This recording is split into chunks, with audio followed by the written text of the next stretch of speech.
I think if you asked Lula about American democracy, he would say a democracy has repeatedly fucked us. The history of Latin America is the American democracy fucking us. So And we then have he to would show him that we're no, going to stop fucking him. okay, but That I requires a mean, longer term vision. It but it wasn't requires it. Yeah. we weren't just fucking him because of the Cold War and communism, though. I mean, that's a big part of it. But I think Lula's, and I think a lot of leftist sort of well-developed ideologies has to do with capitalism on this. And I think of twinning of a certain kind of capitalism and democracy, right? That like it's a certain kind of Anglo-capitalist democracy which tends to imperialism. So the framework for him is not authoritarianism versus democracy. The framework for him is a free, independent set of countries like Brazil, and a bunch of imperialist scum.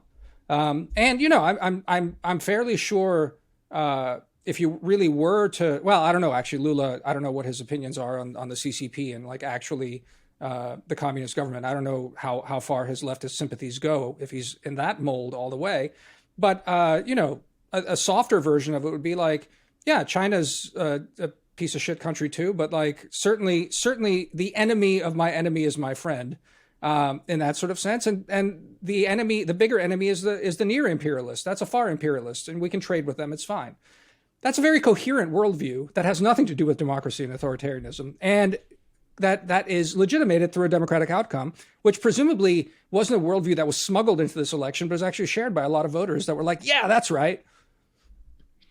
Yes. So again, it just, my question is one of like, how foundational is that democracy versus autocracy thing? I guess that's always been my question about this and my pushback against it. Yeah, look, because if that's the framework for everything, it's just like, I think it's suffocating and you miss stuff.